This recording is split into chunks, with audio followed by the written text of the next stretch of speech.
John, so great to see you, man. So excited that you're able to join me and Stephanie today. How's it going? It's going fantastic. That's great. That's great. Well, Couldn't be we're better. we're excited to have you on, and it's been a little while since we spoke. Of course, we got the opportunity to do that more long form interview with you maybe a year or so ago, and I know Hmm. lots changed, so we're excited to sort of catch up and have you share some of your experience with us and how life has been since. Yeah. So we'd love to find out from you, where were you before you started working with us? Just in case anyone didn't get to watch the other interview that you did with us. Certainly. A little over 2 years ago, I had just gotten out of a relationship, horrible breakup, felt really horrible about myself. And looking back, I had a tendency of attracting the same type of person in every relationship I've had. So I was wondering, what's wrong with me? What is wrong with me? And I'm a veteran, so I went to my local VA, signed up for some therapy, and they took me to a point giving me coping mechanisms and ways to just handle life. That kind of ran its course. I tried another therapy group that was more of just a complaint session about their former partners and wasn't really very helpful.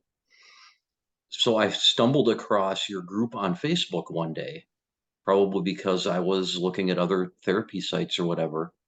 And I started watching, the free group and what you guys talked about. So I reached out to Stephanie and said, by any chance, do you do one-on-one counseling? I'd like to talk to you about it. And one of the first things Stephanie asked me, I was giving her this whole story, and Stephanie asked, what are you doing to work on you? You've got these coping mechanisms, you have these checklists of behaviors, but they're not helping. What are you doing to work on you? And I honestly had no idea what she was talking about. So we talked probably for an hour in that initial meeting, which was scheduled for like 20 minutes, and she spent about an hour with me. And I said, you're right. I need to figure out me. So I made the leap and I signed up for what was known as, the inner circle for your clients, and the process started. Awesome, awesome. Well, that's you're in a place that a lot of people are in, not really knowing what steps to take or where to start. So Hmm. that's great. And of course, Stephanie is great at helping people really connect the dots and come up with a clear plan, so you're not just spinning your wheels. So obviously, working one on one with us with the amount of time and effort and the various aspects of building that future, it's an investment. So what would you Hmm. say? I mean, with everything that you could spend your money on, what really sealed the deal for you? What made you decide to invest in yourself by working with us? Other than Stephanie's very convincing presentation to me and in our discussion, but it was that aspect of trying something I hadn't tried before. Let's work on me. If I'm stuck in this pattern of one rotten relationship after another, what can I do? What do I have control over? What can I do to change this situation? I was in a place where I was kind of living my life based on what everybody else wanted me to be, or what I thought they wanted me to be, instead of living life for who I am. And your program, the first really two-thirds, three-quarters of that program, helped cut through that shell and figure out who I really am. One of the analogies David used was your brain is like living with a hoarder, and all the experiences and everything in your life is a pile of garbage in the hoarder house. And we got to go through each pile one by one and get to the root of who you are as a person. So those little revelations, those little pivots down the road of life started to make a difference. And I got a little bit more enthusiastic, a little bit more enthusiastic until the big pivot came. We're in a group session. I think it was with the inner circle group. It wasn't the public group. And somebody made the statement about losing yourself in a relationship. And David said to the group, Don't lose yourself in a relationship, lose yourself in service. And it was like the first major light bulb came on. That's who I am. I've served my city, I've served my country.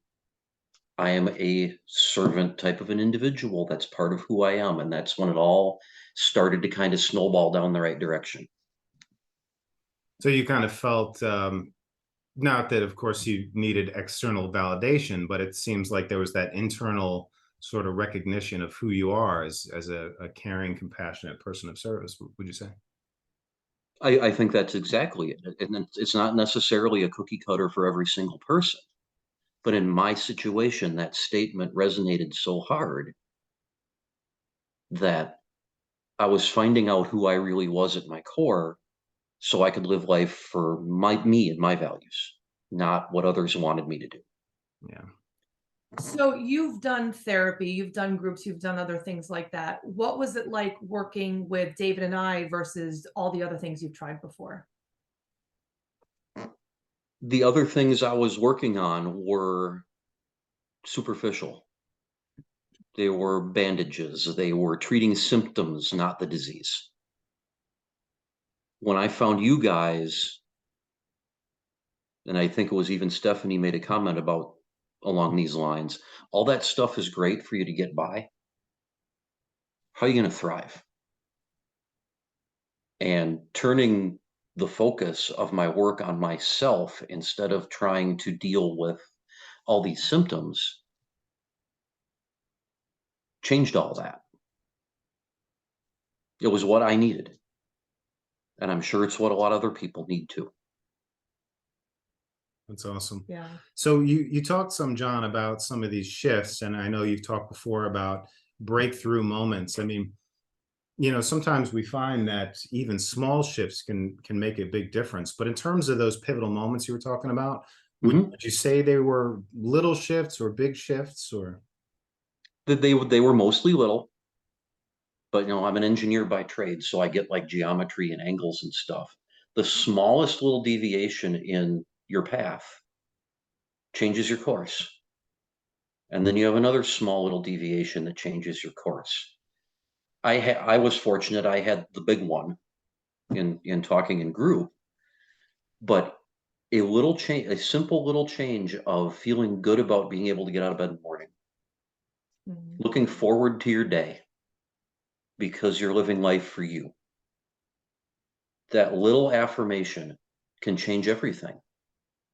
And no, you guys both know I have a teenage daughter who's a senior in high school.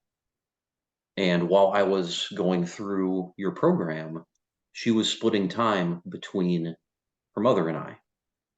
Her mother being one of those bad relationships that I had and couldn't let go of and didn't know how to get out of. I got her full time a little over a year ago. And now she's virtually a straight A student and wants to be a surgeon. That's awesome. That's When incredible. when you figure yourself out and give out that energy of this is me. I'm going full bore at life for me. That energy impacts people around you. And I think that impacted my daughter. Yeah, Seeing her dad happy for the first time in 16, 17 years. Yeah. that's huge. Sure. That's Sure. huge. Were you surprised at any of this? I mean, this is one of the things that I think is so hard sometimes for people to realize is those little shifts become so big over time. Were you surprised at some of those big shifts that you've encountered since working with us? I would say what I went into your program to fix got fixed, and a whole lot else did too. I went in to learn how to have a functional relationship because I hadn't had one. I was always in this pattern. What I got was a life. It was more than just a relationship. That came not that long after I finished your program, Mhm. because again, you exude this energy and you attract people. So I got that relationship now. That's quite honestly freaking amazing. We're both of a very like mindset. We share the same values. We haven't even had a fight yet. We've been together almost 2 years. That's excellent. Who would have thought that was possible, right? Yeah, seriously. I certainly didn't think that was possible. It is. You can have it. And that's what I learned. And what I love what you share too is, again, those sometimes people think that they need to make a major overhaul of their life, make a huge step that's going to upset the apple cart, and in order to make real change. And just from what you shared, it goes to show that the right shifts, they can be small, but if they're the right shifts, it can dramatically change things. Absolutely. I mean, like I said, that simple affirmation of being happy to get out of bed in the morning and looking forward to your day. That's a big step. It's a little shift, but it's a big step. And I remember, when you first came to us, and the pain was visceral. Like I could feel how you were in so much pain from the breakup, and still holding on to that and trying to understand why it didn't work out and all these different things. Can you share what that was like, kind of, because we're afraid to let go of what we know. So can you share maybe your perspective of the importance of being able to let that go in order to move forward to something else? So one of the last one-on-ones I had with David, and I'm sure you do this with a lot of your clients. We had a conversation about, all right, we figured you out. Now, what are you looking for? So we talked about the qualities I'm looking for in a relationship. What are my values? What am I looking for? And David said, who is this person you're describing? I said, I have no idea. Okay, who isn't it? It was none of them. I look back, and almost instantaneously, I let it go. And that's when I could start growing. When I let go of those past relationships and how bad they weren't the person I'm looking for. They weren't the person that's right for me. So at that point, I really started living for me, and the relationship was going to be something that was right. I wasn't going to go into one just because I wanted to be in one. That's cool. Yeah. So that said, John, tell us a little bit about, because obviously there have been changes happening in your life since we last spoke, and you mentioned this new relationship. So tell us a little bit about what that experience was like, maybe in comparison to your old relationships. Because as you said, you realized that it was you that had the opportunity to change. And you described a little bit about how that sort of magnetically began to shift, like your family relationships. Would you say that the shifts you made led to this new courtship, this new relationship being different? And if so, how so? I think it's really different. One of the things we talked about in group, was when you're ready to get back out there, don't go headlong right into a relationship, date for education. So that's a Stephanie tagline. Trademark that. You could make money. When you get comfortable with yourself and you have that energy, you attract people.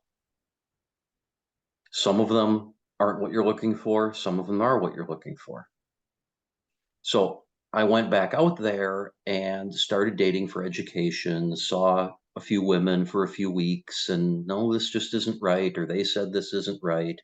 And everything was peaceful and amicable. There was no angst or pain or everything. But kind of sitting in the background was this gal I had met on Halloween 2020. And we didn't date. But we both knew there was some sort of a connection there. So we took the time to get to know each other. And about 6 months after we met, we went on our first date. One of the things I like is I like to go to the beach and have a cocktail in my hand and soak up the sun. Well, we couldn't fly to Mexico or anything because we're in a pandemic. So she came and picked me up to play hooky from work one day. And I said, where are we going to go? She says, it's a surprise. She shows up with blankets and a cooler. We're going to the lake. Nice. We're gonna go sit on the beach and have cocktails because that's what you said you like to do. Hooked. Yeah. You gotcha. So we've been dating about a year and a half. Last June at the Red Rocks Amphitheater in Colorado, I proposed. We're getting married in September. Yes. Woo. And we're both teary. Yeah, yeah, we're so happy. When I saw Red Rocks and I was like, wait a minute, I love Red Rocks. It's a great venue. And you were seeing your favorite bands? We're seeing a tribute band to Tribute my band. favorite Pink band, Floyd. Pink Floyd. I Nice. And remember. Colorado is her happy place. Her brother lives in Fort Collins. Oh, my sister lives in Fort Collins. So her happy place, my music, incredible venue. I love that place. That was the perfect place, perfect time. And of course, she said yes. Woo. Bravo. Bravo. Yeah. So it sounds like not only that courtship and that new relationship followed a different dynamic, but even, and I'm resonating with what you're saying about the dating time in between, Mhm. because of course that's where I was prior to meeting Steph. But my experience was very similar, where it wasn't uncomfortable. There was never any pressure, Right. expectations, communication, boundaries, openness. It was all there. And even when, maybe there was some interest in going further, and then it was mutually understood that that's not the path, it was easier to let go and to sort of be in the flow. I mean, that's really just a much different experience of dating than I think a lot of people have these days. But I Da- think, da- and Dating I'm is sorry, go ahead. dating is work. Mm-hmm. Dating shouldn't have to be work. Yeah. And Kate and I were just easy from the beginning. Yeah. But I think that that's something that's so important for anyone watching to really keep in mind too, is that, like, exactly what John said, when you're coming from a place of openness, education, let's see how this goes, as opposed to this had better be the person for me, because if not, I don't know what I'm going to do. That neediness attracts a certain type of person as well, and then Yes. we settle more easily. And you weren't there anymore, right? Exactly. That neediness is attracted to this positive energy you get when you figure yourself out. Mhm. And there are qualities from some of the ladies I dated off and on that I liked. Well, they went into my little mental list. There are qualities I didn't like. They went into my little mental list. And then I find someone who I took the time to get to know first, who kind of met everything we had worked out. Mhm. Turns out she had a list too, by the way, David. Mm-hmm. She didn't reveal that to me till about 6 months in. Oh yeah. I'd be And curious to know how. I meet her list. There you go. See, as I Yeah. would have expected. And Of it's course. funny, of course, you probably heard the story. Steph and I did the exact same exercise Mhm. years before meeting one another, and it's uncanny Mhm. how that works out. But in not letting yourself settle, that's just it. Yeah. that's the Exactly. important thing. Yeah. And again, when you get that level of, like you kind of described, getting to know yourself, and not just know yourself, but being able to stand up for yourself, like not feeling like you have to settle, to people please, to have that sort of needy energy you talked about. And you're right, It it does. sounds cliche, David, but you have to learn to like yourself. Yeah. Yeah. Mhm. It's true. I think a lot And of it goes down when you to. do, it all changes. Yeah.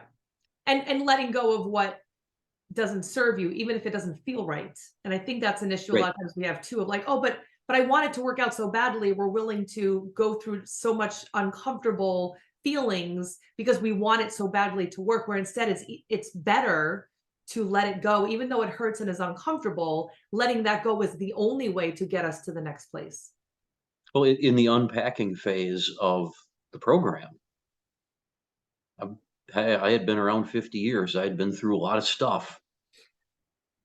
I came to a lot of revelations unpacking stuff that allowed me to put that aside. Okay, that's done. That's gone.